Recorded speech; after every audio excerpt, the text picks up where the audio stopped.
Ассаламу алейкум. Араван районунун багбандары, саламатсыздарбы?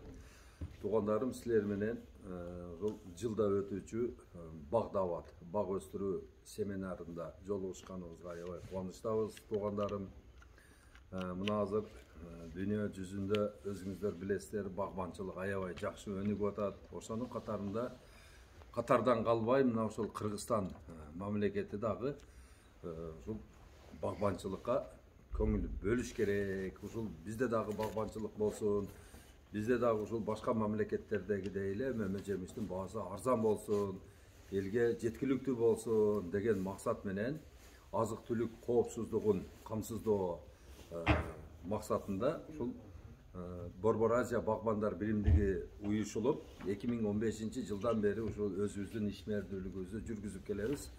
Биздин негизги максатыбыз ушул Кыргызстанда дагы эң арзан баада элге ушул алма, өрүк, шабдалы жетиштирүү. Негизги максат ошол. Анан ошол эле кезде дүйнөлүк базарга өзүбүздүн мөмө жемиштерди алып чыгуу. Анан азыр элдин бардыгы эле Абдулла, сен ушул бактабат кылып атып, элдин бардыгын ушул алма отургузуп салсаң, эртеге ушул чириген алманын мекени болуп калбайбызбы деген мага жөлү туура суроону берип атышат да. Мен ага мындай деп жооп берет элем: туугандар, бизде 2 миллион гектар бак отургуза турган жерибиз бар. Мына ошонун 1 миллион гектарына жалаң жаңгак, мисте, бадам, фундук, анан кийин ошол пекан деген жаңгак бар. Мына жаңгактууну отургузабыз 1 миллион гектарга. А ушул Нарын, Ысык көл, Чаткал, Чоңалай, Алайку, Тогустору райондорунда биз ушул жалаң бадалдуулар, ушул малина, жарым бадалдуу, ежевика, ежемалина, крыжовник, калина, клюква, черника, голубика, черемуха, облепиха, ушуга окшогон бадалдууларды отургузабыз дагы. Бул 500 000 гектар жерде болот. Андан сырткары дагы ошол калган 500 000 гектар жердин 300 000 гектарын жүзүм кылабыз, туугандар. Жалаң өзүбүздүн внутренний потреблениега жүзүм керек. Өзүңүздөр билесиздер, жүзүмдү Кыргыз мамлекетинде жүзүм аябай жакшы сатылат. Bir günde ушул контрабанда жолу менен Тажикстандан эң эле аз киргенде 500 тонна жүзүм кирип турат биз жака. 500 тонна жүзүм кирип турат. Ушул тапта дагы коркпой айта алабыз, ушул тапта дагы ушул Тажикстандын жүзүмү биздин базарда сатылып атат. Ошол базарды биз өзүбүз ээлешибиз керек. Бул деген күнүнө эң эле аз дегенде мындай 100 эле сомдон эсептегенде бизге деген 500 тонна 55 миллион сом бизге биздин базардан чыгып кетет да, акча. Ал биздин дыйкандарыбыздын акчасы чыгып кетет деп эсептегиле. Адан сырткары анан 200 000 гектар жер калат. Мына ошол жерге өрүк, алма, шабдалы, анар, слива, биз бул ички гана өзүбүздүн потребленияга иштетсек. Жаңгактууну эмнеге отургузуп атасыз дегенде, биринчиден жаңгактууну отургуза турган болсок, мунун баасы аябай жогору. Ошол эле органиканы жейт, ошол эле энергияны потреблять этет. А бирок, мисалы үчүн анын баасы, мисалы үчүн слива отургуза турган болсок, анын баасы мисалы үчүн 20-30 сом боло турган болсо, а жаңгак отургуза турган болсок, бадам, мисте, фундук, пекан жаңгагын отургуза турган болсок, булардын баалары 100 сомдон баштап ары жакка өтөт да. Биринчи суроосу бул буну мен каяка сатам деген суроого жооп албалгыла. Анан кийин каяка сатат деп кийин эгип алгандан кийин издеген бул туура эмес болуп калат да. Ондо силер арзан уступкага барып каласыңар да, арзан беришке туура келип калат да. Ошон үчүн бардыгыңыздарды айтам, базарды аныктагыла. Анан кийин ошол суусун чечкиле. Суусун чечпей туруп отургузуп атат да биздин туугандарыбыз. А кийин бияктан суу келип калат 2 жылдан 3 жылдан кийин дейт, ага чейин мен бочка менен суу барып турам дейт. Бирок бул деген өзүнө алдоо болот. Сууну чечкиле, биринчи сууну чечкиле. Анан жерди обогащать эткиле. Жерди ошол анализин алып туруп, жердин эмне жетпейт. Бардыгын берип туруп, жерди семиртирип, дыңкыйтып алып туруп, анан көчөт отургузда, көчөттүн баасы $4. $4 деген 1 гектарға 1000 көчөт кетет. Эң азы кеткенде.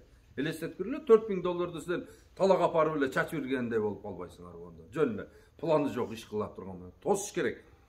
Биринчи бактын энеси менен атасы бул коргон бул. Коргон менен суу. Ушул эки маселени чечкиле. Мына ошондон кийин бак болот. Анан көчөт тандоодо адашпаш керек. Көчөт тандоодо азыр биздикилер эң биринчи катачылыгы ошол тамырынан адашат да, курук жерге хөлдүкүн апарып отургузуп коет, нымды жакшы көргөндү. Нымды жаман көргөндү, курук жерге апарып отургузуп алат да. Наоборот, баягындай. Нымды жакшы көргөндү, курукка апарып отургузуп алат. Ошол эки эмеден адашып атат да. Тамырлар бөлүнөт. Суулуу жердин тамыры болот. Сууну аябай жакшы көргөн, сууну анча жактырбаган тамыр болот. Ошон мына бизге жалаң сууну анча жактырбаганын отургузган бизге выгодный да. Ошон үчүн бардыгыңыздарды айтамын, ушул иштерге көңүл бөлүп алыңыздар. Анан кийин калганы акырын мындай окуу менен, анан ушуга окшогон семинарларга катышуу менен келет. Жөн эле бир күндө эле адам сразу эле мен баг отургузам деп чыга калбайт. Анан отургузуп атканда дагы эң биринчи катачылык, мен дайыма айткан эң биринчи катачылык биз отургузуп атканда. Ошол жерди биз баягы 40-50-60 сантиметрде пласт бар да, пласт. 40-50-60 сантиметр жерде пласт бар. Ошо пластты сындырбайбыз дагы, бетинде коюп туруп коюп коебуз да. Бетинде коюп. Тамыр кетиши өтө кыйын болот да. Мисалы үчүн жумшак жерден өтүп келип туруп эле, анан дарбыздын мисалы үчүн эмеси кабыгы калың болот, берки эмеси жумшак болот. Ошону дарбызды кескенден кийин ошо бычакты өдөсүнөн салып көргүлө, анан баягы кабыкка келгенде такалат. Тамыр дагы кутта ошондой болуп туруп кабыкка келип такалгандан кийин анан кийин бул жакка кете баштайт да. Бул жакка кете баштайт, аякка кете баштайт. Именно баягы нымдуулукту ылдыйдан тартып ала турган күчкө болбой калат дагы. Ошон үчүн тамыр слабый болуп туруп, одоюп тура берет, өспөйт. Ошон үчүн пластты сындырыш керек. Эң биринчи жерге лопатка урганда эле 4 жерди аныкташ керек. 1 метр, 1 метр, 1 метр, 1 квадратты аныктап бүтүп туруп, ошондун 25 сантиметр, 20 сантиметр бетинде гана органика бар. Онун таги жөн эле бул суу кармап бере турган, нымдуулукту кармап бере турган жөн эле шлак болот. Эч нерсе өстүрбөйт ол. Ошон үчүн 20 сантиметрди оюп туруп бир идишке алабыз, отдельный алабыз, коюп коебуз бияка. Калганын оюп туруп бул жака чыгарабыз. Ээлеп туруп майда таштарынан бери алып таштайбыз дагы, биринчи ошо экинчи чыгарган топуракты ордуна салабыз. Биринчи топуракты чыгарып койгон топуракты алып туруп ээлейбиз. Майда кылып ээлеп туруп, таштарын алып таштап туруп, ошону таразага тартабыз. 10 килограмм чыкса 10 килограмм биогумус чиринди аралаштырабыз, баягы компост аралаштырабыз. Бирок свежий кык колдонбойбуз. Свежий кыкта мына азыркы майский жуктун эмеси бар. Личинкасы бар, ошо майский жуктун личинкасы тамырды артып таштайт, ошон үчүн кургап калат. Ошон үчүн эч качан кыкты тамырга жакындатпаңыздар, туугандар.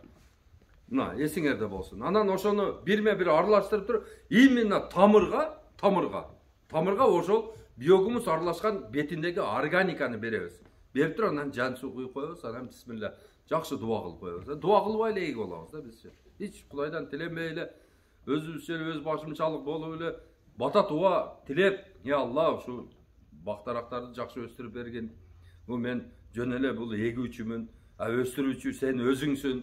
Алла Таала деп жакшы жалынып, жалбарып, себептерин кылгандан кийин дуасын кылып, ага чейин дагы дуа кылып, бисмилла менен баштап, бакка барганда дарат менен барып дегендей. Ошон өзүнүн жөрөлгөлөрү бар, ошону сөзсүз аткарышыбыз керек. Мына кадр маселесин чечип бериңиз деп айттык. Себеби дегенде Скрябинаны 3 жылда 400 бала бүтүп тур дагы, ошонун 4 эле бала агроном болуп иштеп тур, калгандары башка жумушка кетип калыптыр да. Башка жумушка кетип калышыптыр да. Мында карап көрсөм, бул деген мамлекет олорду бюджетке окутту, акча төлөтпөй, бекер окутуп берди. Алар алды дагы башка жакка кетип калды.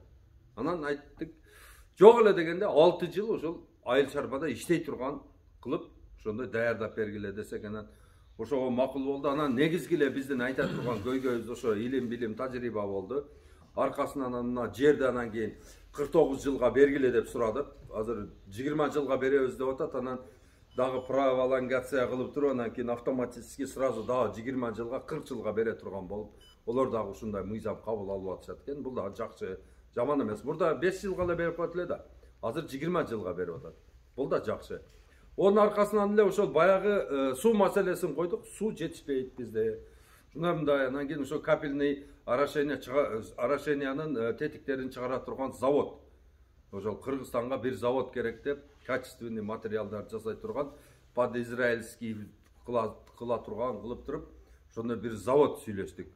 Ошону кыла турган болду. Келиргеден баштап багбанчылыкка аябай чоң көңүл бөлүнө турган болду. Анан 7 Дубанга, 7 обласка 7 питомник сурадык. Ошо 35 миллион доллар кетет экен, азыркы айыл чарбага бөлүнүп аткан 26 миллиард сомдун ичинде ушул дагы каралган экен. Ушул эме. Анан кийин ошол байкоочу кеңешине, баягы советине кошулдум. Кошулуп эми байма-бай постоянно банда регулярно чогулуштар өтө турган болду. Ошол 10 кишини тандап алды. Ошонун ичинде өзүм жазылып, ошо мүчө болдум. Кудайым буйруп насип этсе, Кудай Таала өзү жол бере турган болсо, мына багбанчылыкка дагы көңүл бөлүндү.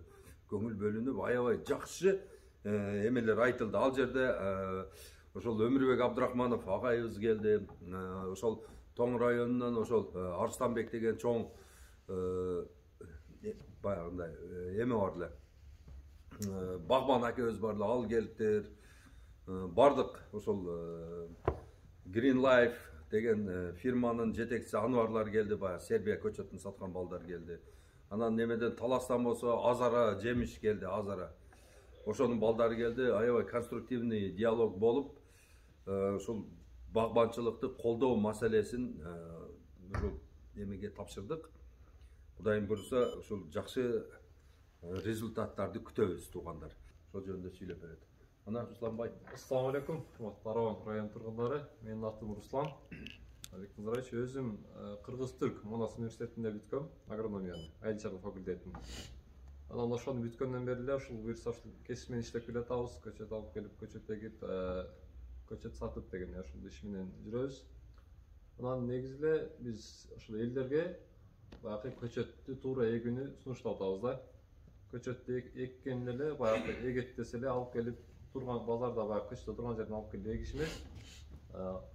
Серьезный бакылам дегендер болсо, ошолорго бүт нерсесин анализдеп туруп, анан эгүүнү үйрөтүп атабыз. Мисалы, эң биринчи эле бак кылып атканда биз андан киреше алабыз, акча табабыз деп, пул чыгарабыз деп эме кылабыз да, бак кылабыз да. Эң негизгиси ошол, акча, киреше кириш керек.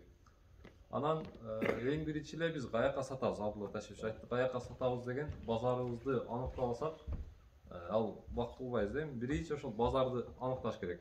Кайсыл учурда мен кайсыл базарга сатам, кайсыл учурда чыгарсам кымбат болот, кайсыл учурда базарга чыгарсам арзан болот. Бул ар бир адамдын жекече издениш керек да. Ошону базарга бир күн чыгып, демек бул эрте майдын аягы июндун башында шабдалы чыгарсам 200 сом болот экен. Мен шабдалы эгишим керек экен деп туруп, ошону неме кылыш керек. Бүт базарды анализдеш керек. Же алма эксем сактап туруп жайында, баягы жазда сатышым керек да. Ошол сыяктуу базарын анализдеш керек. Базар анализдегенден кийин өзүнүн климатын, бир нече түрдү тактадыңыз базардан. Ушул нерселер кымбат экен деп туруп. Анан келесиз дагы климатыңызды карайсыз. Араван району кандай? Ысык жерби, салкын жерби мен жашаган жер? Же ортобу? Ошо сулактап мен жакта эмне болот? Ата бабам эмне эгип келаткан? Ошо бир түрдү кармайсыз дагы. Ошонун сортторун эгерде бизге айтсаңыз, бизде бардык сорттор бар. Шабдалы, өрүк, бадам, жаңгак эмне болбосун. Майдан, апрелден баштап октябрга чейин бышкан сорттор бар, бардык нерседе элечи. Бүт баягы бир эле нерсе эмес, бышып кете берет чекененчи сорттор бар. Базарды карап туруп, ошол учурда быша турганын карап тандап беребиз. Андан кийин эң негизги кыргыздар бул адашып аткан, мына Кыргызстанда катачылык болуп атат. Топурак анализи. Топурак дагы түрдүү болот да.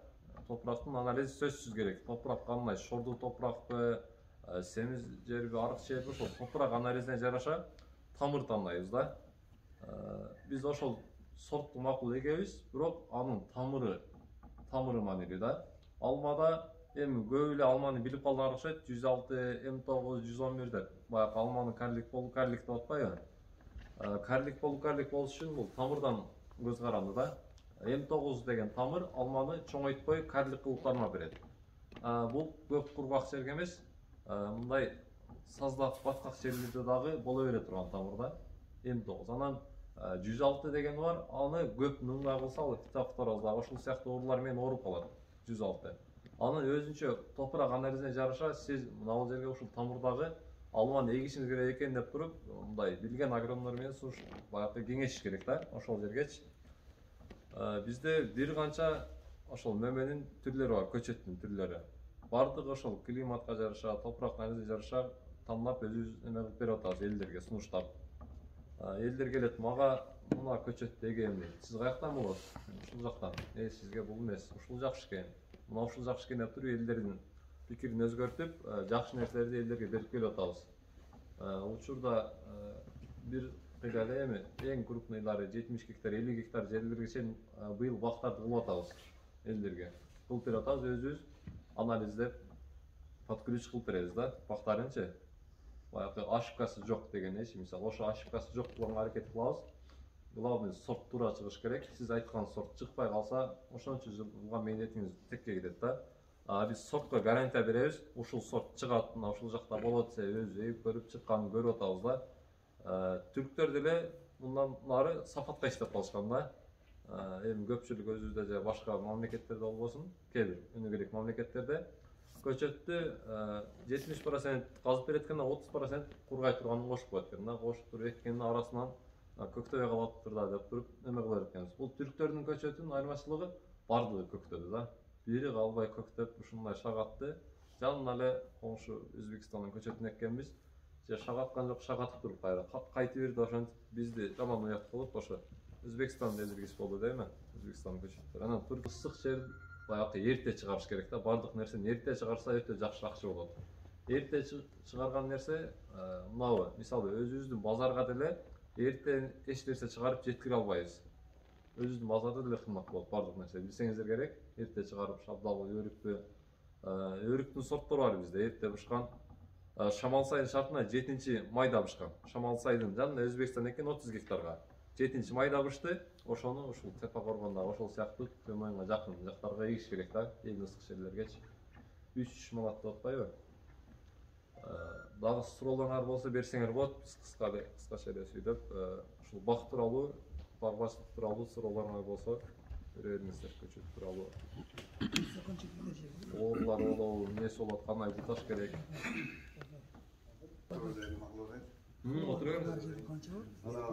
İnecek etkende, ali ekende. Josku bağır turan. Josku bağır. Sen düşündürdün bana, kavlattı. Ali yerimesini taşaptırıp geldi. Lasta sildiriş gerek değil mi? Ali ben bir yerde ağandan, al yerge dedi bir 30 yıldan gelin, canağa ekleyende, kurup gitti. Enegen al yerde 75 kilowatt nasos türçeyle. 75 kilowatt nasos türçeyle, nasos sürekli biliyor da kanday kımbat. Lekin alege rasvodka, ama tushum yo'q. O'shanga nasos masalasida ko'p joylar aravanda nasosda, andan keyin nasosdan tashqari svet. Qiyin-da. Hozir nasos bo'lmasa. Boz yetishib qolmaysan. Mana ulushlarga qilasan, suvli joylar. Lekin hali ulushlarga boqilsang, manday bir tomondan uvalda. Nima deganda haligi paxta qimmatlarni ko'radasan. Pomidor qimmat, nimalar qimmatda. O'shacha svet masalasida bir suylashdinglarmi o'sha nimalarda? Cho'g'lan joylar. Va dehqonlarga ozon qilib beradi. Enaga o'sha kerak bo'ladigan nasoslar qayerda sotiladi? Qanchadan? Aravanda o'ta yer ko'p, lekin barcha nasos. Тура, бул жөнүндө аябай көп предметный разговор болду. Бул Кызыл Кыяда бул вопросту көтөрүп сүйлөштүк. Мына ошол эменин Исфайрам каналын ошол Араванын Төмөйүнгө алып келе турган ушундай бир жагдайлары бар экен да. Эми ошону жазса болот экен. Ошого баягы ар бир ошол канал өткөн жерде марафон уюштуруп, анан канал өтө кичине болуп калган да. Ошону кеңейтип туруп ошол форматта жаңы проект түзүп аракет кылып атышат экен. Анан жанагы эле ошол эмеге атын өчкөр акчага келип такалып атат да, бар жок. акчага келип такалып атат. Анан бир гана мен эмес, Жалил акам өзү деле жогорку кеңеште отуруп ошол жерде ошо 26 миллиард сомду ошо сууга салыш боюнча катуу эме болуп атат. Аны деген ошол ФСК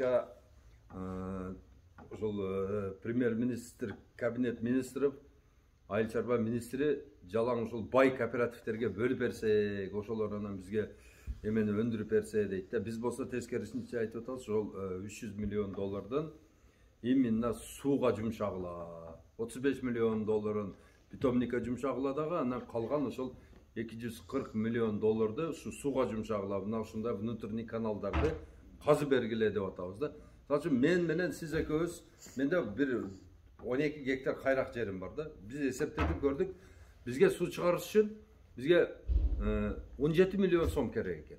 Ошо 12 гектар жерге суу чыгарышты. Эгерде общий масштабный мамлекет сууну ошону чыгарып туруп, анан бөлүп койсо, мына мисалы үчүн Абдулла, сенин жериң 12 гектар, мына биз эсептеп көрдүк, сенин жериңе бардык жердеги канча 100 000 гектар жерди бөлдүк, ар бириңерге 200 доллардан тийди десе, кайрак жериң сууга атпаса десе, биз с удовольствием беребиз. Бул деген бул бизге эң бекер и арзан болот да. Ошону менеджерский бир ход кылып туруп, биздин мамлекет ошону элдерге эле салыш керек. Азыр бир тойго алып барып атабыз, 100 доллар. Бир тойго, мисалы үчүн бир бажаң баласы үйлөнүп калабы, мындай чужой тойлорго да, мындай алысыраак тойлорго.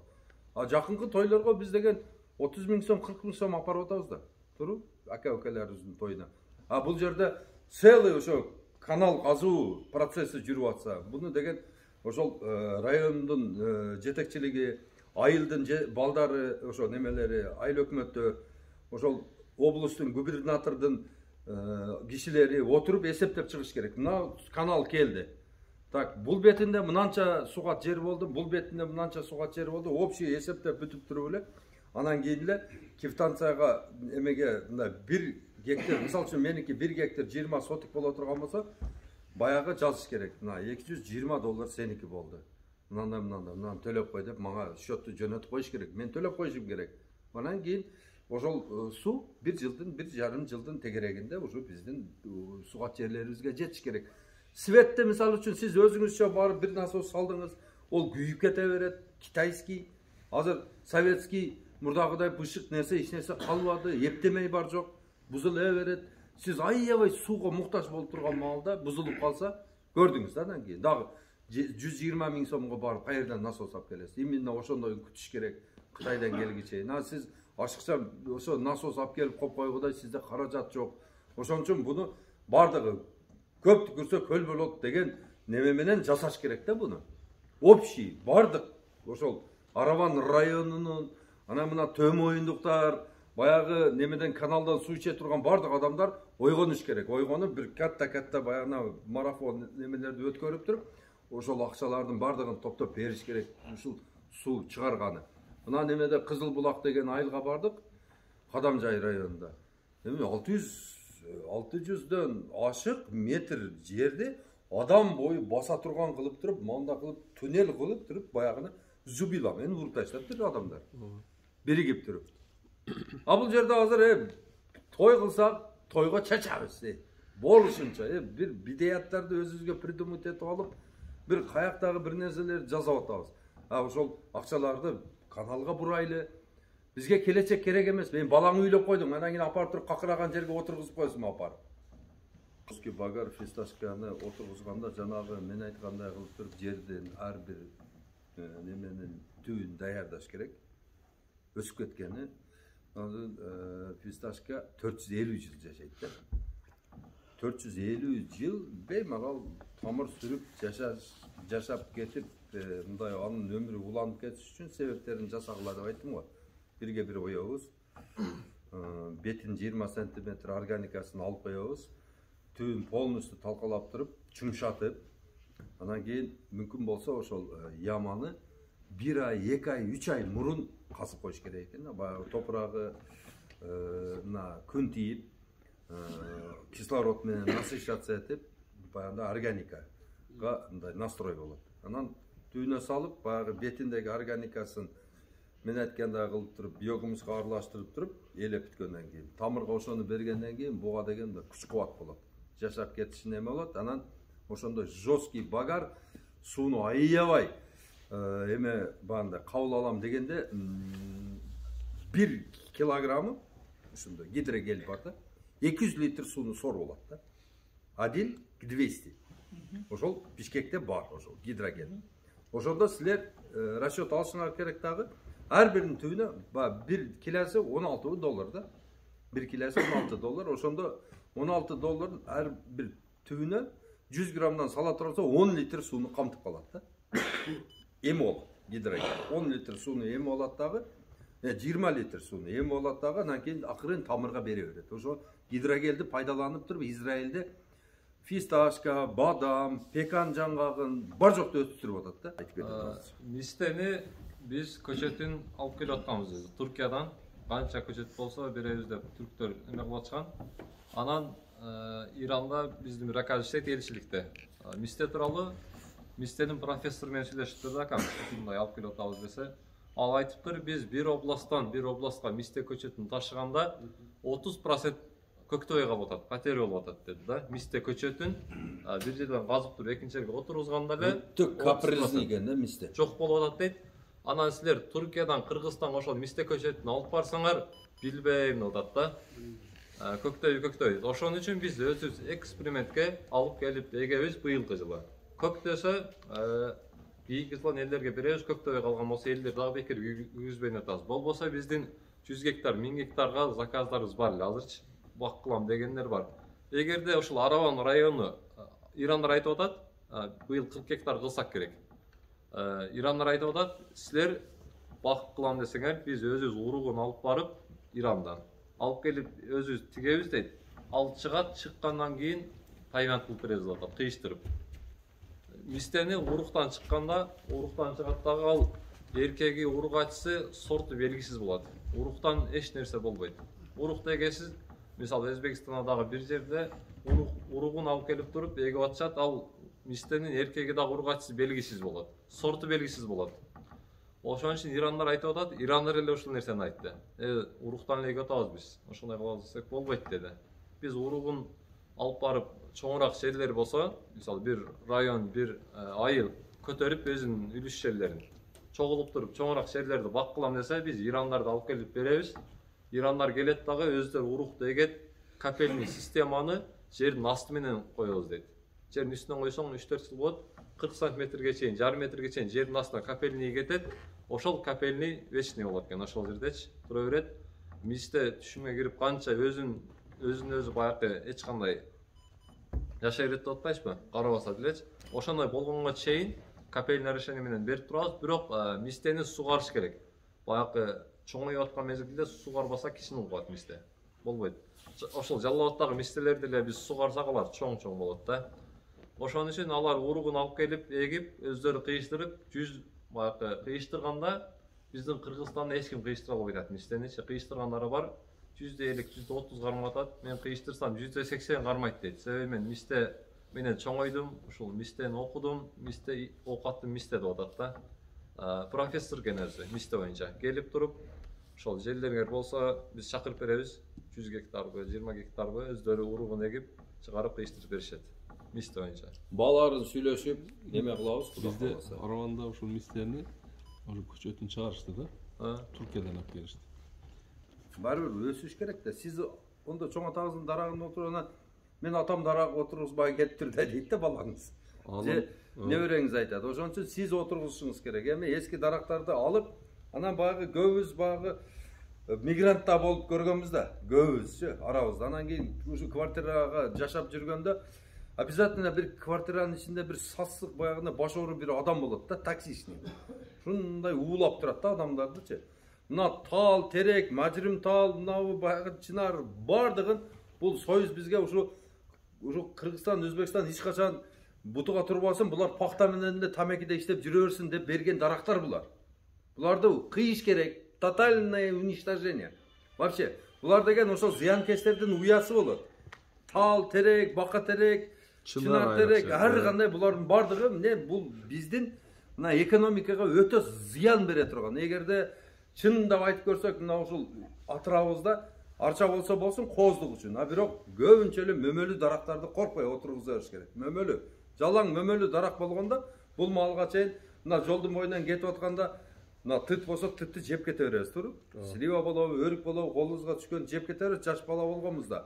Мурда ошондой көп отургузат эле, азыр болсо ошону тал теректи уничтожать этип туруп, ордуна жалаң ушундай тез мөмөгө кире турган, анан тез алмаштыра турган дарактарга өтүш керек болуп атат.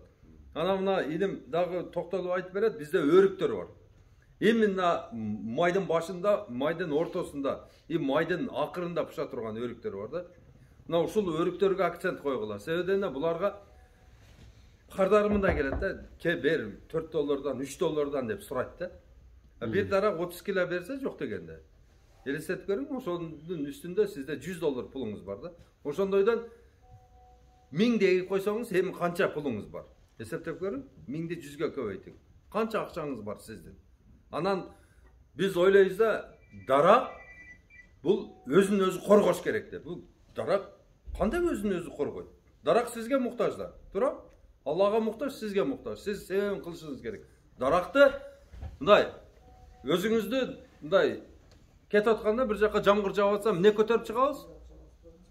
Зонтик, туура? А bunun дагы бактын дагы өзүнүн зонтиги болуш керек.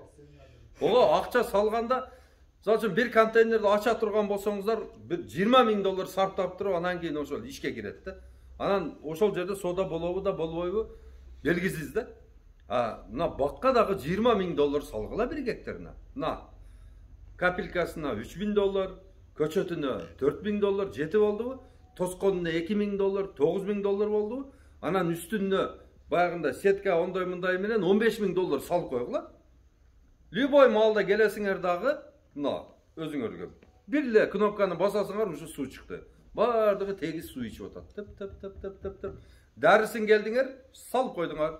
Баягы жерден нормасын коюп койдуңар, тып кетти. Киргенден кийин токтойт. Мөмөгө киргичен берип турасың. Мөмөгө киргичен беребиз. Туура. Анан эгишини бүт баарын өзүңөр бардыгын өзүбүз көрсөтүп беребиз. Жакшы. Капельныйсын дагы койгону өзүбүздүн балдар бар. Кааласаңыздар оштукун коюп беребиз, 1 жылга жетпейт. 2 жылга. Как минимум канча бак болуш керек сиздер келишиңер үчүн? Биз келиш үчүн 2 гектар болсо болот, келе беребиз. 2 гектар болсо өзүбүздөн көчөт алсаңыздар, жакшына кылып көрсөтүп беребиз. Нени? Гектарга расход канча болот? Гектарга баягы мен айткандагы идеальный жасай турган болсоңуздар 15 кетет экен. $15,000 bir гектарына. Бәле, инем. Сен $15,000, $20,000 мындай айтып атасың да. Бизде кыштак жай. Анда сеткен акчалар жок. Көпчүлүктө үлүш бар. Көпчүлүк аренда жерлер бар. Билбейм. Ошон үчүн мындай источник бар. Нема десе болот? Акчалар турган жайда, элеге бере турган көчөттө. Ошону мындай немасак биз сал нема кылабыз? Азырак $10,000-15,000 бола турган болсо, адамдар утопияга окшоп калат. Азыр неге кымбат болот да, эми ушунун тегерегинде болот да.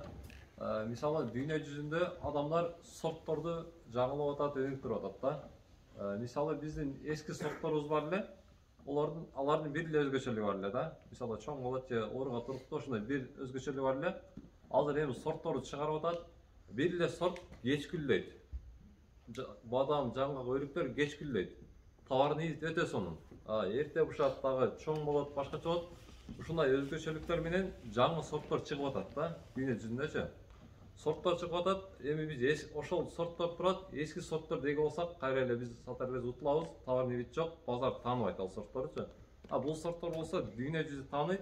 15,000 болбосо дагы мына Кыргызстанга ылайык бир бак кылам десек, көчөткө акча кетет, капельный кылыш керек, сыртын тосуш керек да. Көчөттүн баасы уже 1 гектарга мисалы бадам кылсаңыз 600 кетсе, 600 түп кетсе, $2,400 кетет экен. Сыртын тосконду өзүңүз билесиз, анан капельный орошенияга кандай материал колдоносуз, аны дагы өзүңүз билесиз. $1,000 дагы бар, $3,000 дагы бар да. Бул өзүнүн адамдын өзүнө 1 гектар жерге. Ал 50 соток болсо жарымы кетет ошондой. Келик бара турган болсак ошо нерсеге да, 1 гектарга расходу капельный орошение. Көчөттөрдү билесиз кандай келет да. Ошо канча кетет деп эсептегенсиздерби? Капельный орошениягабы? 1 гектарга. 1 гектарга $1,000 тегерек уста кысмы менен.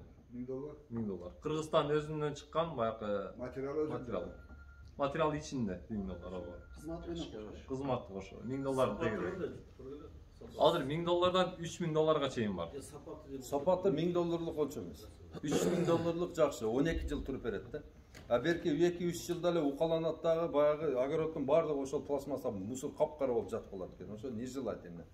Берки израильский кылгыла ол бир дагы укаланбайт да. Бааны эскирсе дагы укаланбайт, жөнүнө алып таштайсыз да.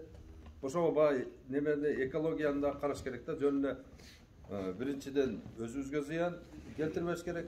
Анан ошону дагы биз кече сураганда ошол эмени израильский, под израильский кылып туруп завод кургула дегенди ошодо.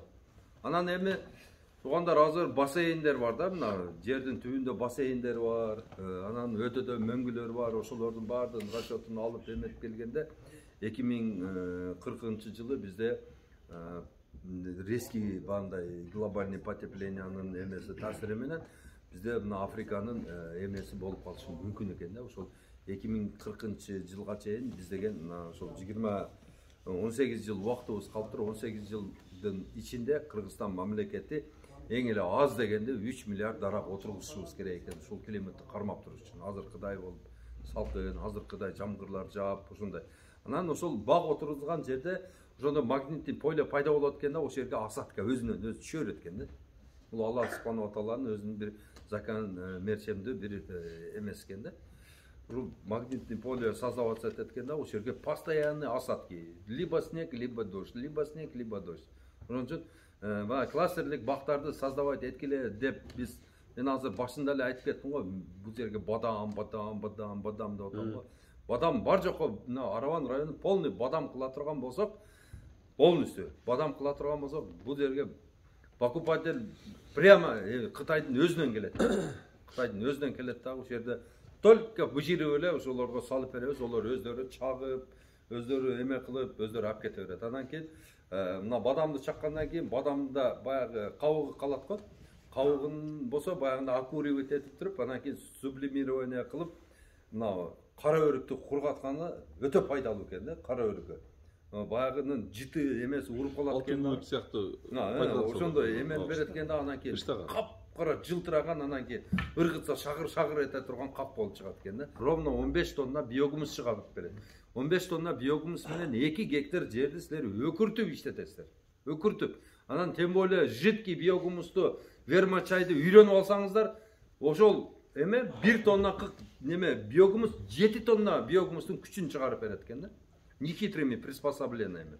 Бир эмелер менен да. Ошого үйрөнгүлө. Мына биогумус дейбиз. Биогумус каяктан пайда болот? Биогумус ошол кыкты, ошо Калифорниядан келген сөлжан, гибрид сөлжан бар, ошол жейт экен. Ошол гибрид сөлжандын кыгы биогумус болуп эсептелет. Вермокомпост деп коет экен. Анан ошону биогумус менен заниматься эткен адамдардын бардыгын вермокомпостер деп коет экен да.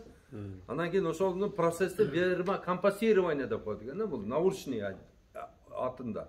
Анан 1 килограмм сөлжан бир күндө 1 килограмм кыкты жеп 600 грамм биогумус чыгарып берет. 600 грамм биогумус менен биз 10 помидорду өстүрүп алсак болот экен да, органика кылып. 10 помидорду. А Кыргызстандын продукциясын азыр ошол ВТОго киргенбиз, биз Европанын өтө көп шаарларына, райондоруна сатышка бизде укук бар экен да. Бемаралы Араванын ортосунда тарбыз кон деп саткандай сатсак болот экен да. Ошондой руксатыбыз бар экен бизде. Ошого бардыңыздарды чакырам туугандар. Европага содага чыккыла. Европа менен содалашканы. Мына узун мындай кыркма коондор бар го, баандай. Немелер, баандай торпеда коон, анан кийин кыркма коон ошолорду жакшына кылып өндүрүп туруп, ошону Европага алып барсак болот экен да. Ошо шор сууда ham ошо эффекти берабы, эмне? Канчалык шор? Билиш керек да, канчалык шор. Жок, pH канча 8-9 же 17 болуп кеткен вакытта. 10дун тегереги. 10дун тегереги. 10дун тегереги. Ошондой шорду жерлерге биялма иш керек, алмыр тегиш керек да. Башка нерсе кыйнала берет. Мисалы, адамга тузду тамак, туз жетип кеткен тамакты берсеңиз ал ичкене кыйналат, ошондой эле дарак деле шорты жерде кыйналат да, тузду. Биялма алмурут. Июнская красавица дегени бар, июнда пышакта. Базарда алмұрт жоқ малда 120 сомдон вперед кетет да. Ал 150-тен сатып ошол эмени жаллабат дейишкен. Ал 150 сомдон сатып ошол Июнская красавица деген. Июнская красавица. Экинчи жыл түшүнгө кирет. Биалманы көчөтөсүлөр бар. Бар. Биалмадагы бар, Алмурттагы бар, экөтең. Экөтең бар. Шорду жерге ошону эгиш керек. Анан жаңгак боюнча айтып өтөйүн. Айтыр. Жаңгак деп калган, жаңгакта карлик деп атышат. Элдерчи, дүйнө жүзүндө карлик жаңгак жок. Карлик болуш үчүн бою кичине болуш керек. Бою өспөй туруп, ошол боюнча калыш керек да. Бул жаңгакты эрте түшүмгө келген жаңгак деп айтабыз. Түшүмгө эрте кирет. Эккен жылы биз эктик, 2ден 3төн байлады. Түп-түр жаңгагыч. Бирок ошол жаңгакты биз өзүбүздө кылсак дагы болот да эми. Булар сорттары Чантлер, Фернер, Фернете, Педро деген ошол жаңгактын сорттары бар. Франциянын, Американын сорттары да булар сорт чыгарып атышат.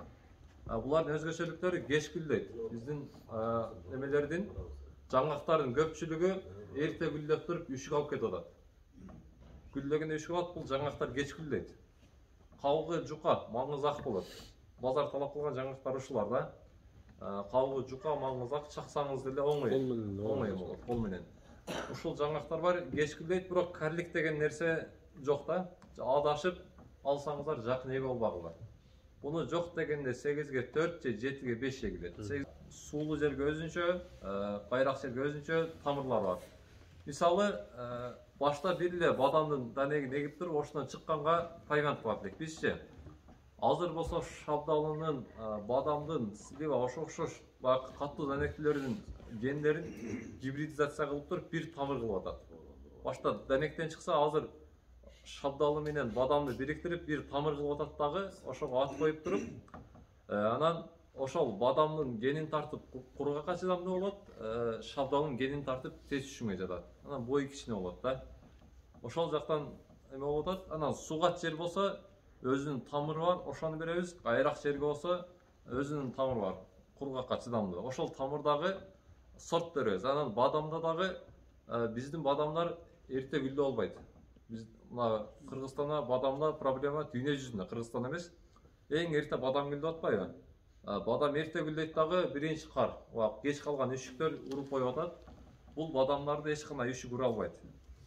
Бул биздин бадамдардан 20 күн кеч гүлдөйт. 1 ай кеч гүлдөгөн бадамдар да бар. Алар патенти бар, көчөттөр аябай кымбат. Патенттен чыккан Feragnes, Feradüel деген мына бадамдар бар, каякта бадам турабы? Ушулар биздин өрүктөрдөн кийин гүлдөйт даже. Өрүктөрдөн бир. Аллах таалам. Абдулла Тасылга буларга Келген биздин мына ушул Абдуллаке бул меймандарыбыздын кадамдарын ушуларга куттуу кылып, Аллахым барыбызды өзү колдоп, коштоп, берекелүү, ийгиликтүү иштерди кылууга Аллах өзү жардам берип, күч кубат берсин барыбызга. рахмат. 20 жас аракет кылабыз.